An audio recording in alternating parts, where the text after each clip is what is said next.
bit about what happened to you. Well, I was involved in a motorcycle crash on April 16th, 2006 on Easter Sunday. I was on the motor unit for, of course, my agency, and I got hit head on by a drunk driver at 1 o'clock in the afternoon. I don't remember it. I lost all memory of the crash. The only thing I remember is waking up in a helicopter and, of course, arriving at the hospital, but ended up suffering a tibial compound fracture, which right above my ankle, obliterated the ankle, all the bones in the foot, broken shoulder, broken ribs, 2 broken teeth, and a couple of hematomas on the brain. Spent 3 weeks in the hospital and was out of work for 6 months.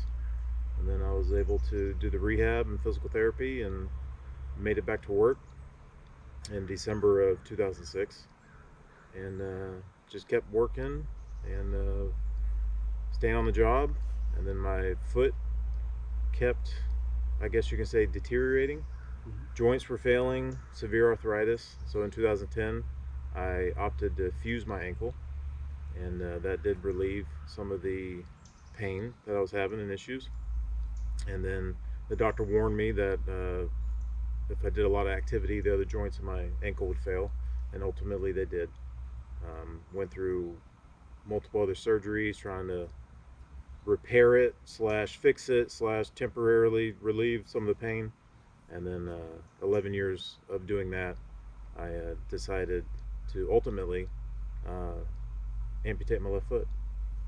The next option would be to fuse another joint, but I did not want to do that. Continual pain, I would imagine. That and just a continuation of surgery after surgery, and it would just make me more disabled when I was wanting to become more able. Yeah.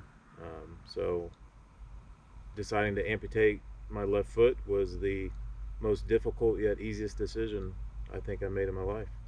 Had to be worrisome though, the fact that you knew that was going to happen. How is this going to affect my career, my family, and of course that's the one of the things that we try to keep focus on all this stuff is there's always something else. Yeah, I knew ultimately I had done a lot of research on it, and to me, I just had kept a positive outlook and mindset. Like, this is not gonna set me back. This is not gonna prevent me from doing what I want to do.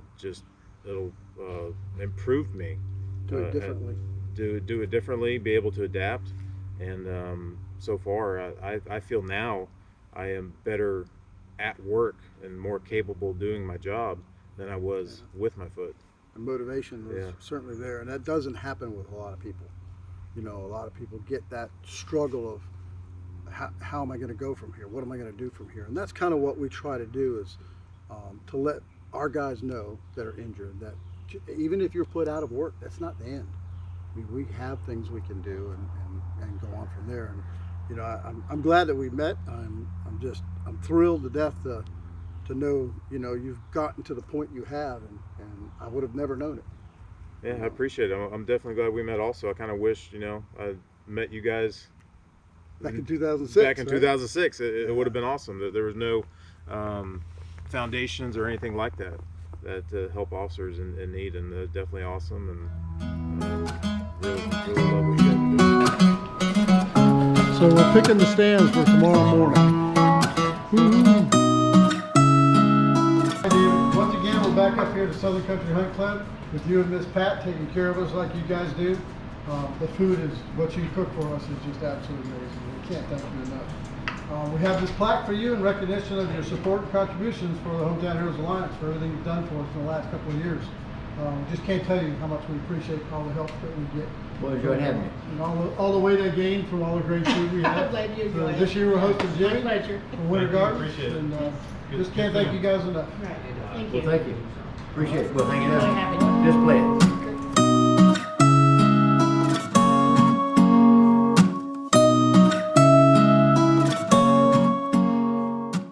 All right, so we're here on day 4. We've had 3 really nice weather days. A little bit of rain the one day, but it got the deer moving. That was good. So one more afternoon, man, and you've seen a bunch of deer. Fingers crossed. Have seen a lot of deer up here. That's Very, very productive. yeah, it makes it, even if you don't get to harvest something, just the fact that you get to come up here and be around with the others that, these groups and some civilians who have no idea why we're even here, and then learn about it and see their stuff. So what do you think of the whole trip overall? Well, this whole trip's awesome. I mean, it's definitely good to get up here into the South Carolina woods and hang out with other people, mingle a couple civilians and fellow law enforcement, first responders, and just the camaraderie and hanging out and going hunting, and it's just awesome. Yeah, having you up here has been a real pleasure for us. We really enjoyed it, and you see how much fun we have with that. And lo and behold, we have a guy in our group here who we didn't even know would be here. Never met him before, and he's retired, medically retired from law enforcement as well, from Florida. Yep. So, it's a big crowd. It's not just a couple of people. There's a big crowd. But so, what do you think about doing this? And that's why we do it, is to just to let everybody know we're not leaving anybody behind, and this can be a good morale support for people. But would you recommend these trips for others? Oh, absolutely. Definitely be a good morale booster for anyone injured and feel like they are being left behind. This will kind of lift their spirits and be like, no, people are still here for you, to support you. You are part of the family. It just gets them up here to, like I said, lift their spirits, lift their morale.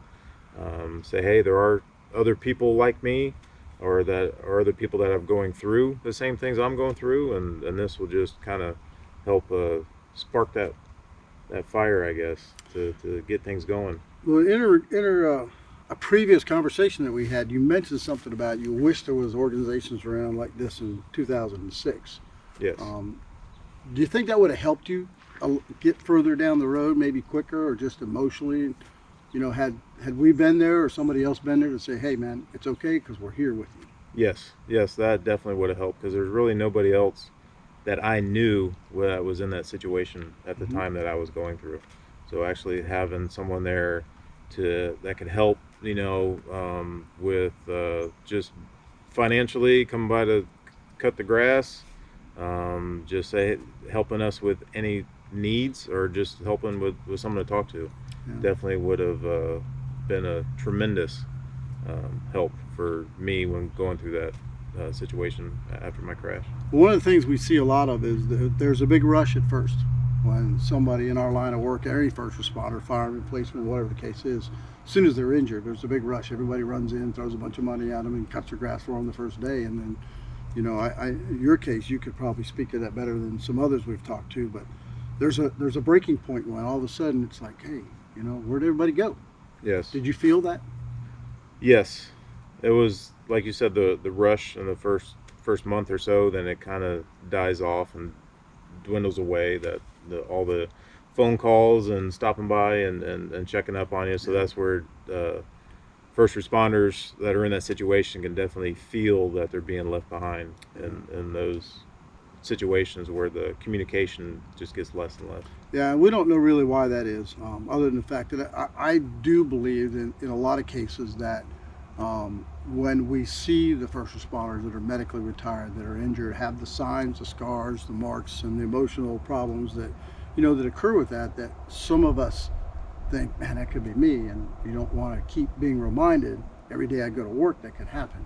So I know some of that is there, but the main thing, for all you guys to know, is that we're here for you. We're not going to go away. I mean, yours was 2006. We're still hanging around. So it's a big family. We're still in communication with guys from Arizona, Oklahoma, Connecticut. It's a big family, and there are some people here for you. We don't want anybody to feel like they're left behind. Just reach out. All you got to do is contact us at our website or phone call.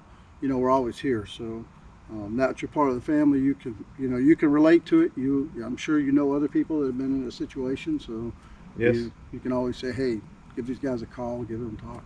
Yeah, and I'm always here also. Now that I'm part of the HHA family, Yep. Yep. they It's growing. always reach out to me. It's growing.